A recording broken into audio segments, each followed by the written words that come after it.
అందరికీ praise the lord. పరిశుద్ధ గ్రంథం నుంచి ఫిలిప్పీలకు రాసిన పత్రిక మొదటి అధ్యాయం చదువుకుందాం.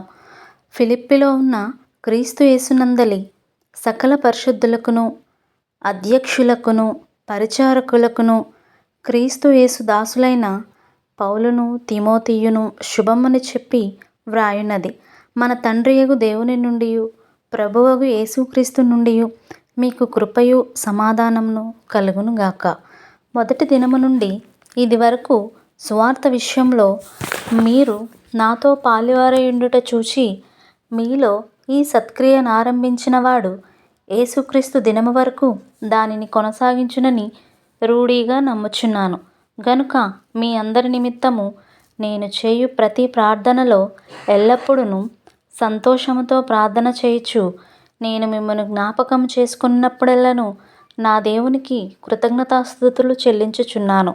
నా బంధకముల యందును నేను సువార్త పక్షమున వాదించుట యందును దానిని స్థిరపరచుట యందును మీరందరూ ఈ కృపలో నాతో కూడా పాలివారై ఉన్నారు గనుక నేను మిమ్మును నా హృదయములో ఉంచుకొని ఉన్నాను. ఇందుచేత మిమ్మునందరిని గూర్చి ఈలాగు భావించుట నాకు ధర్మమే. క్రీస్తు యేసు యొక్క దయారసమును బట్టి మీ అందరి మీద నేనెంత ఆపేక్ష కలిగి ఉన్నానో దేవుడే నాకు సాక్షి. మీరు శ్రేష్టమైన కార్యములను వివేచింపగలవారగుటకును మీ ప్రేమ తెలివితోనూ సకల విధములైన అనుభవ జ్ఞానముతోనూ కూడినదై అంతకంతకు అభివృద్ధి పొందవలననియు ఇందువలన దేవునికి మహిమయు స్తోత్రమును కలుగునట్లు మీరు యేసుక్రీస్తు వలనైన నీతి ఫలములతో నిండుకొనిన వారై క్రీస్తు దినమునకు నిష్కపటులను నిర్దోషులను కావలెనని ప్రార్థించుచున్నాను. సహోదరులారా, నాకు సంభవించినవి సువార్త మరి ఎక్కువగా ప్రబలమగుటకే సమకూడెనని మీరు తెలుసుకొనగోరుచున్నాను. ఎలాగనగా నా బంధకములు క్రీస్తు నిమిత్తమే కలిగినవని ప్రేతోర్యమను సేనలోని వారికందరికీ తక్కిన వారికందరికిని స్పష్టమాయెను. మరియు సహోదరులైన వారిలో ఎక్కువ మంది నా బంధకముల మూలముగా ప్రభువునందు స్థిర విశ్వాసము గలవారై నిర్భయముగా దేవుని వాక్యము బోధించుటకు మరి విశేష ధైర్యము తెచ్చుకొనిరి. కొందరు అసూయ చేతను కలహబుద్ధి చేతను మరికొందరు మంచి బుద్ధి చేతను క్రీస్తుని ప్రకటించుచున్నారు. వారైతే నా బంధకములతో కూడా నాకు శ్రమ తోడు చేయవలనని తలంచుకొని శుద్ధ మనసుతో కాక కక్షతో క్రీస్తును ప్రకటించుచున్నారు.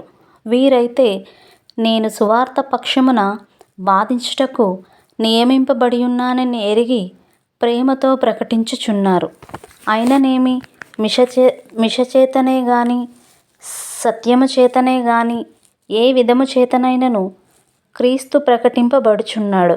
అందుకు నేను సంతోషించుచున్నాను, ఇక ముందును సంతోషింతును.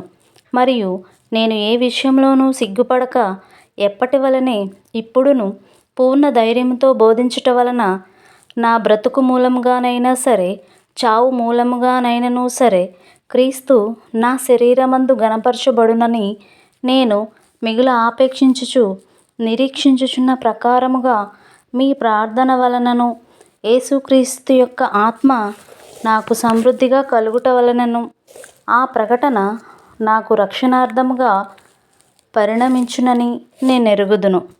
నా మట్టుకైతే బ్రతుకుట క్రీస్తే, చావైతే లాభము. అయినను శరీరముతో నేను జీవించుటయే నాకున్న పనికి ఫలసాధనమైన ఎడల నేనేమి కోరుకొందునో నాకు తోచలేదు. ఈ రెంటి మధ్యను ఇరుకునబడి ఉన్నాను. నేను వెడలిపోయి క్రీస్తుతో కూడా ఉండవలెనని నాకు ఆశయున్నది. అది నాకు మరి మేలు. అయినను నేను శరీరమందు నిలిచియుండుట మిమ్మును బట్టి మరి అవసరమై ఉన్నది. మరియు ఇట్టి నమ్మకము కలిగి నేను మరలా మీతో కలిసియుండుట చేత నన్ను గూర్చి క్రీస్తు యేసునందు మీకున్న అతిశయము అధికమగునట్లు మీరు విశ్వాసమునందు అభివృద్ధియు ఆనందమును పొందు నిమిత్తము నేను జీవించి మీ అందరితో కూడా కలిసియుందునని నాకు తెలియను. నేను వచ్చి మిమ్మను చూచినను రాకపోయినను మీరు ఏ విషయంలోనూ ఎదిరించు వారికి బెదరక అందరూ ఒక్క భావముతో సువార్త విశ్వాస పక్షమున పోరాడుచు ఏక మనసు గలవారై నిలిచియున్నారని నేను మిమ్మను గూర్చి వినులాగున మీరు క్రీస్తు సువార్తకు తగినట్లుగా ప్రవర్తించుడి. అట్లు మీరు బెదరకుండుట వారికి నాశనమును మీకు రక్షణను కలుగుననుటకు సూచనయే ఉన్నది. ఇది దేవుని వలన కలుగునదే. ఏలయనగా మీరు నా యందు చూచినట్టు నా యందున్నదని మీరిప్పుడు వినుచున్నట్టు పోరాటము మీకును కలిగి ఉన్నందున క్రీస్తునందు విశ్వాసముంచుట మాత్రమే గాక ఆయన పక్షమున శ్రమపడుటయు ఆయన పక్షమున మీకు అనుగ్రహింపబడెను. దేవుడు తన పరిశుద్ధ వాక్యం దీవించి ఆశీర్వదించునుగాక.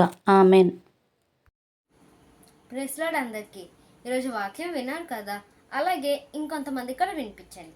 మన యూట్యూబ్ ఛానల్ని లైక్ చేయండి, షేర్ చేయండి, సబ్స్క్రైబ్ చేయండి. Thank you.